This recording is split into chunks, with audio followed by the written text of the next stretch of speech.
Welcome back to the Signal Insight. Here at Insight, we like to analyze, dissect, and fan out about some of the biggest things in pop culture.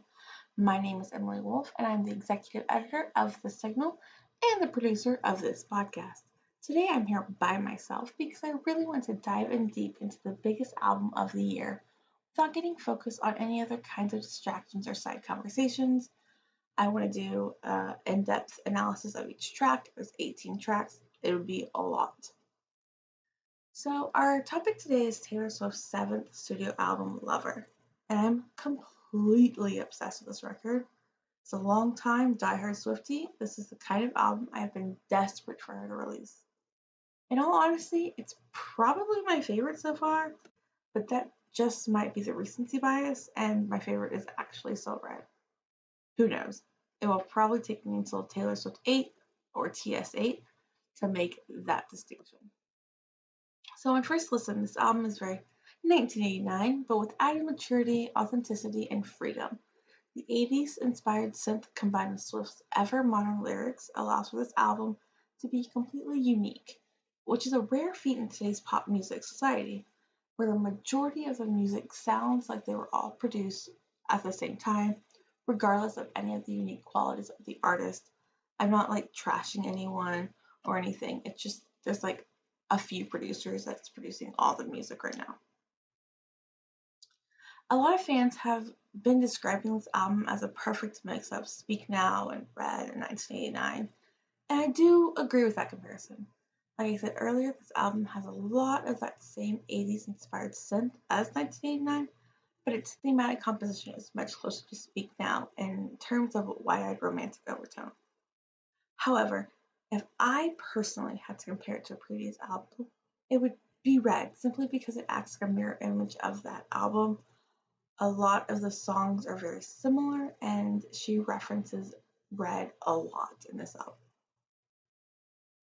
album. In that album, the music was all about how love resembles red, as in the passion and romance that it's typically portrayed as. But on Lover, almost every song refers to love as being blue. Not as in a depressing, heartbreaking way, but in more of a calm, serene way. Additionally, a lot of the songs, once again, on this album make reference to Red, like literally word for word. It's brilliant. So, like I said, I'm going to go through each of the songs on the album, which is 18, and give you a quick analysis and kind of my thoughts on each song. Just a heads up, I'm also doing a ranked list of what I believe to be the order and the quality of the songs on the album, so make sure to check that out at the UHCL, thesignal.com. So, to start off the album, you have I Forgot That You Existed, and it uses its place as the album opener as an era closer, if that makes sense. It brilliantly ends the anger and angst-ridden Taylor of the infamous Reputation era. This song waves goodbye to the necessity of the last album and signals the return of the profoundly romantic Taylor, which has not been seen since Speak Now and Red. So it transitions into the song Cruel Summer, which I believe is the audience's first true look into what the rest of the album holds.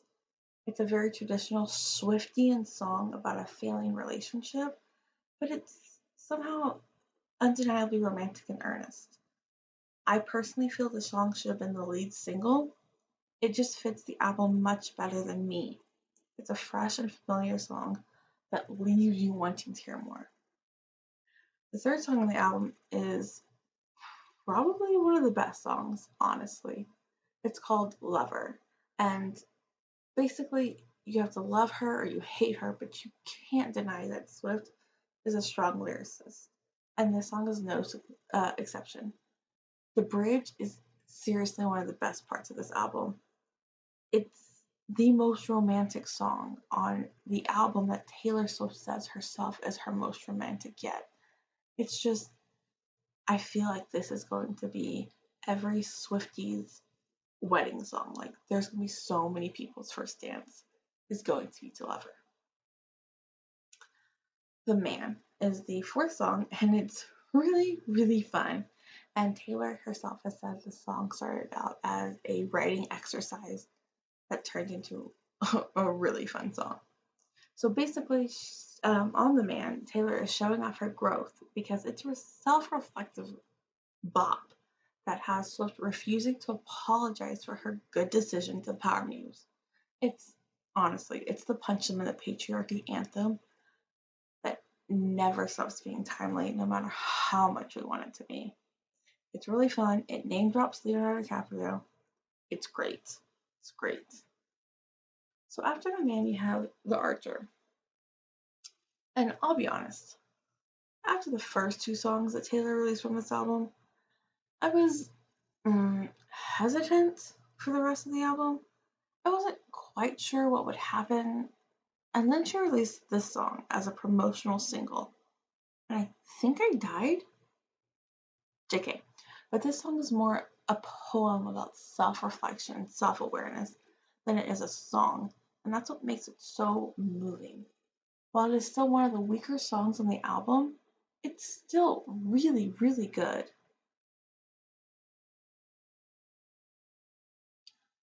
So that kind of transitions into the song called I Think He Knows. And it feels like it should have been on the back half of Reputation, but like not in a bad way or anything. I honestly love Reputation, but it's just that the song fits in with songs like Dress and So It Goes more than it does any of the other songs on this album. It's a really fun and sexy song. There's not much substance to it, which I kind of feel like is the going theme for Reputation. Now onto one of my favorite songs on the album, Miss Americana and the Heartbreak Prince. So, if you don't live under a rock, you know that Taylor has been dragged through the mud about her silence in the 2016 election. And while she has since come out as a Democrat, supports female and LGBTQ rights, and she's apologized for staying silent for so long, many people still feel as if she's playing it safe. However, with Miss Americana and the Heartbreak Prince, Taylor has released a song about the devastation of the election and its after effects. You may not realize it's a political anthem at first, but on closer inspection, it becomes painfully obvious. The line, "No cameras catch my muffled cries," literally says that Taylor hid her feelings away from the public, but she still was super upset by the outcome. Now on to Paper Rings, and this is kind of the part of the album that is really fun. Just a really fun section. And it there's something about this song that feels very 2007, but like not in a negative, like has been way. It's one of those, like, how do I explain this? It's one of those the album's more fun songs, and it's lyrically very strong. But there's like a pop Avril mood about it that is so refreshing and so much fun. If you've listened to any song on this album, you'll probably have heard at least a reference or an implication of marriage. But this is the song that feels like a proposal song, and it makes you feel instantly happy when you listen to it. I think every Swifties' dream is to be proposed to with this song and then married to lover. Now, onto what I think is the best song on the album. And honestly, I think Cornelia Street may be my favorite Taylor Swift song of all time. I know, it's insane. It's so beautifully written, and the melody is uniquely tailored, and it harkens the listener back to All Too Well, which is my favorite, and it's a song off of Red, and it's considered to be, like most fans, be her absolute best. But it's like this, like I said earlier, these songs reflect and are mirroring images of Red, and here you have Cornelia Street with All Too Well. It's brilliant. The song is, it's one of the most loving and depressing songs she's ever released. Like, it's gonna break your heart, but it's not a heartbreaking song. It's just a song that is brilliantly balanced and it seems so effortless.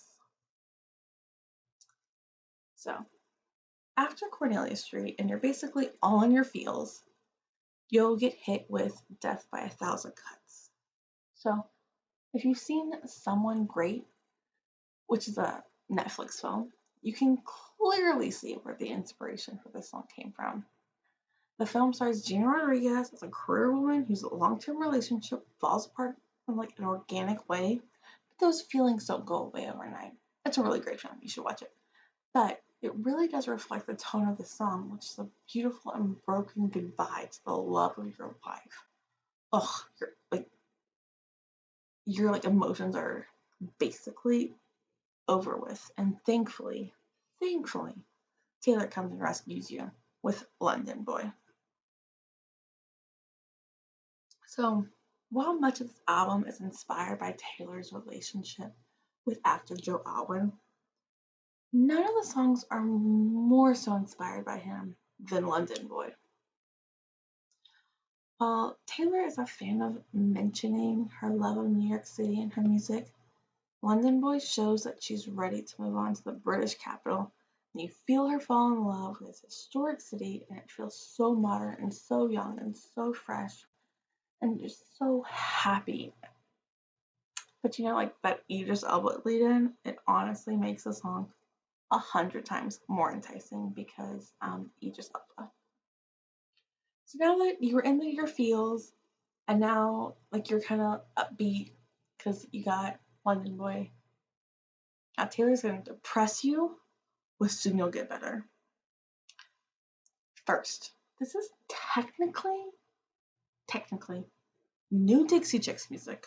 So take a moment to scream in excitement. Okay, now that you've done that, we have to get back to the song. It's single-handedly the saddest Taylor Swift song since Ronin, and in my opinion, it's sadder than Ronin. It's just the saddest song she's ever done. It's a song about her mother's ongoing battle with cancer, and it is gut-wrenching.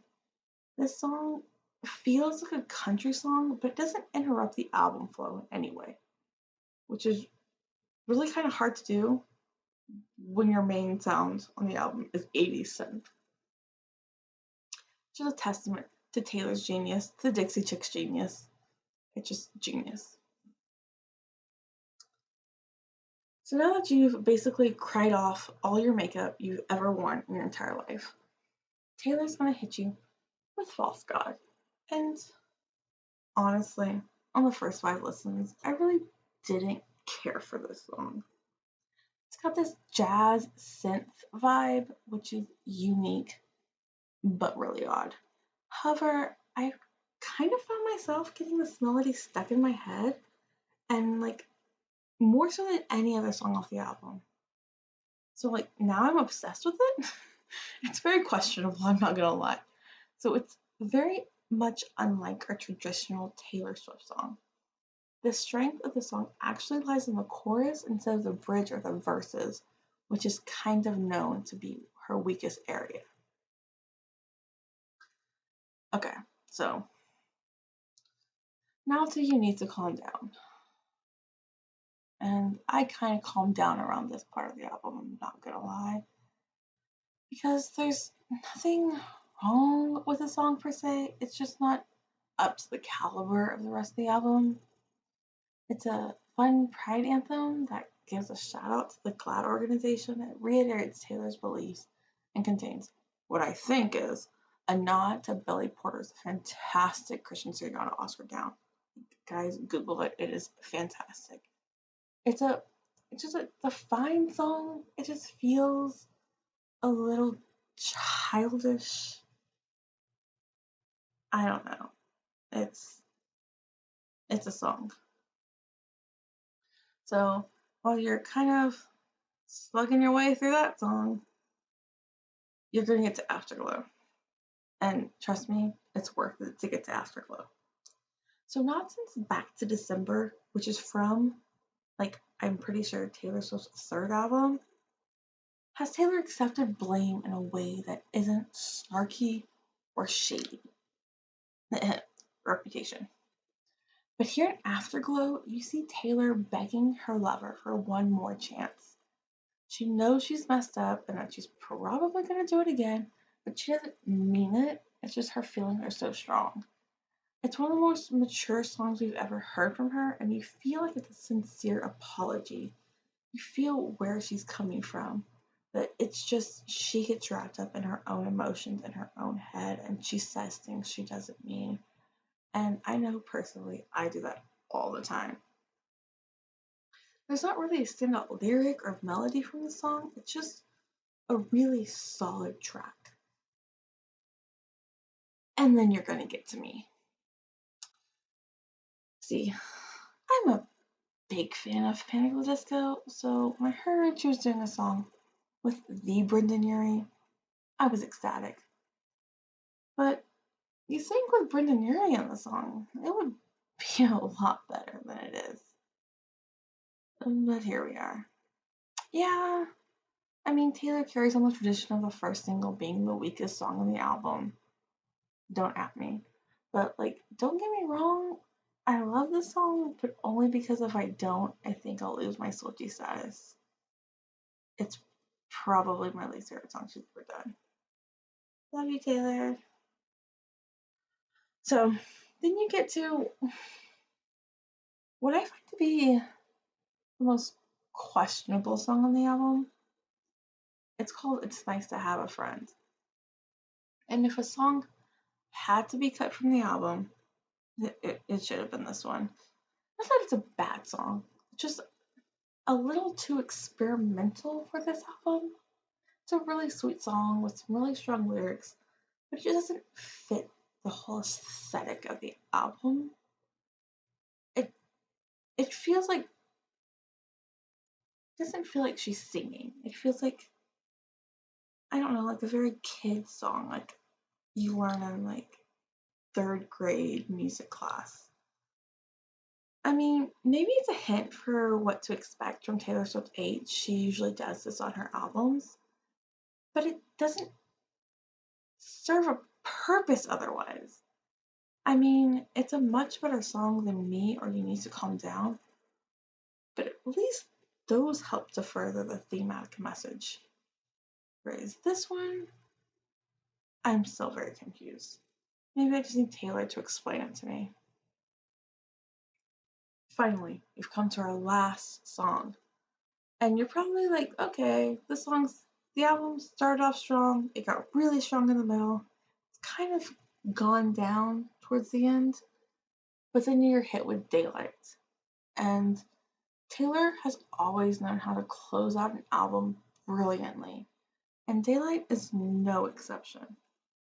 Somehow, this song feels like a closer to the last few albums of Taylor's. Basically, it goes all the way back to Red and has lines from Red. Like,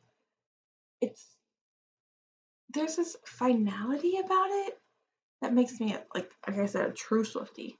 Afraid this is gonna be the last album for a while, or at least it's the last album of this version of Taylor.